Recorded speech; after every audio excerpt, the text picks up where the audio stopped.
I are honored to be with you.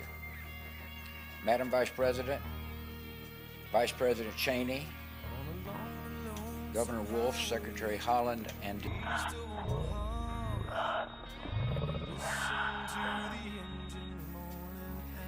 20 years ago, we all found in different ways, in different places, but all at the same moment, that our lives would be changed forever. The world was loud with carnage and sirens, and then quiet with missing voices that would never be heard again. These lives remain precious to our country and infinitely precious to many of you. Today we remember your loss, we share your sorrow, and we honor the men and women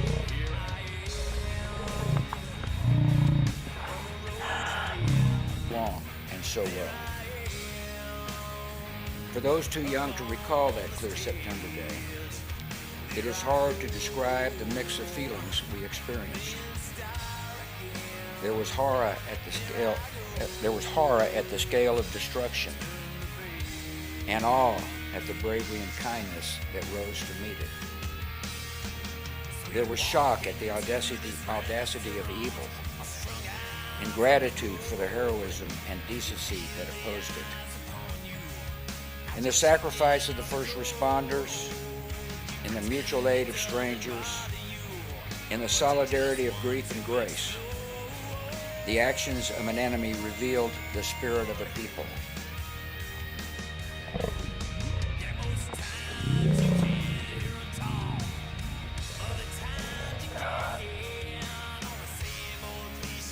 In these memories, the passengers and crew of Flight 93 must always have an honored place. Here, the intended targets became the instruments of rescue, and many who are now alive owe a vast, unconscious debt to the defiance displayed in the skies above this field. It would be a mistake to idealize the experience of those terrible events. All that many people could initially see was the brute randomness of death. All that many could feel was unearned suffering. All that many could hear was God's terrible silence. There are many who still struggle with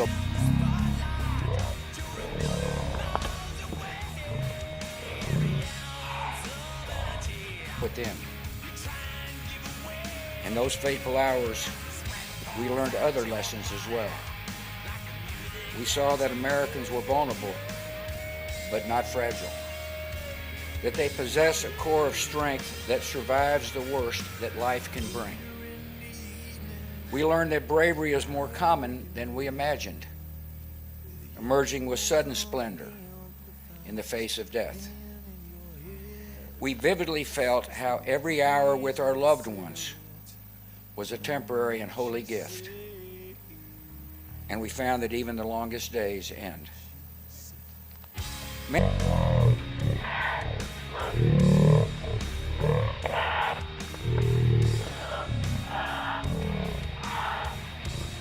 These events. There is no simple explanation for the mix of providence and human will that sets the direction of our lives. But comfort can come from a different sort of knowledge. After wandering long and lost in the dark, many have found they were actually walking step by step toward grace. As a nation, our adjustments have been profound.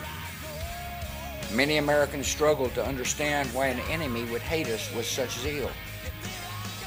The security measures incorporated into our lives are both sources of comfort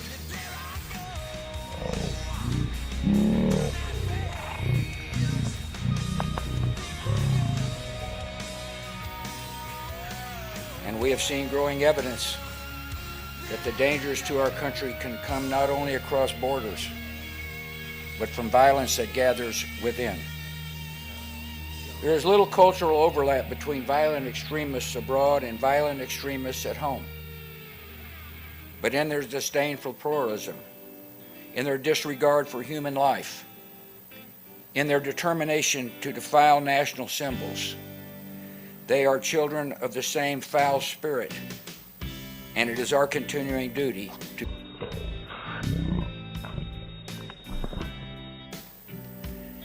After 9/11, millions of brave Americans stepped forward and volunteered to serve in the armed forces.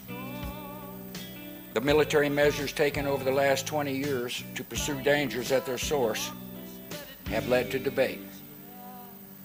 But one thing is certain. We owe an assurance to all who have fought our nation's most recent battles. Let me speak directly to veterans and people in uniform. The cause you pursued at the call of duty is the noblest America has to offer. You have shielded your fellow citizens from danger. You have defended the beliefs of your country.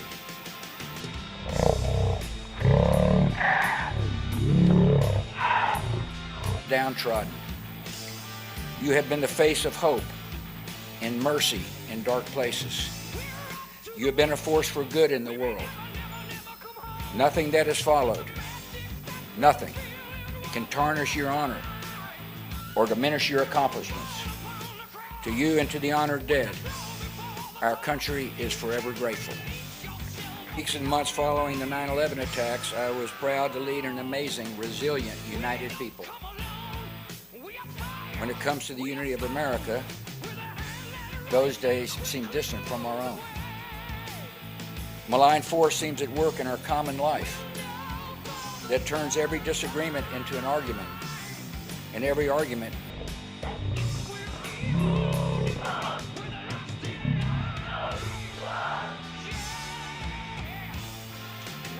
so much of our politics has become a naked appeal to anger, fear, and resentment. That leaves us worried about our nation and our future together.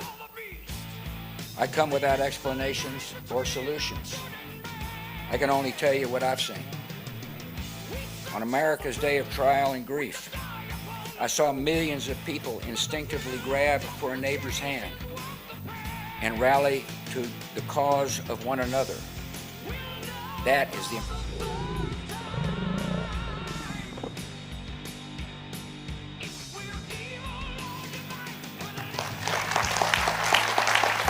At a time when religious bigotry might have flowed freely, I saw Americans reject prejudice and embrace people of Muslim faith. That is the nation I know. At a time when nativism could have stirred hatred and violence against people perceived as outsiders, I saw Americans reaffirm their welcome to immigrants and refugees. That is the nation.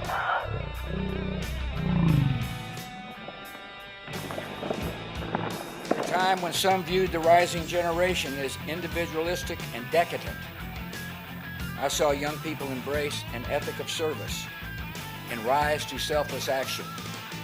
That is the nation I know. This is not mere nostalgia. It is the truest version of ourselves. It is what we have been and what we can be again.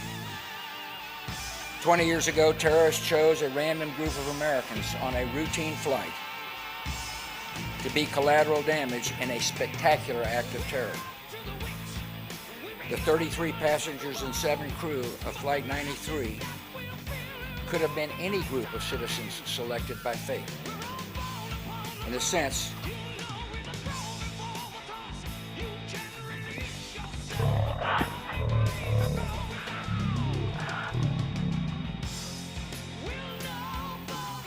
the terrorists soon discovered that a random group of Americans is an exceptional group of people. Facing an impossible circumstance, they comforted their loved ones by phone, braced each other for action, and defeated the designs of evil. These Americans were brave, strong, and united in ways that shocked the terrorists, but should not surprise any of us.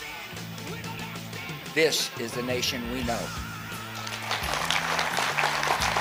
And whenever we need hope and inspiration, we can look to the skies and remember. God bless.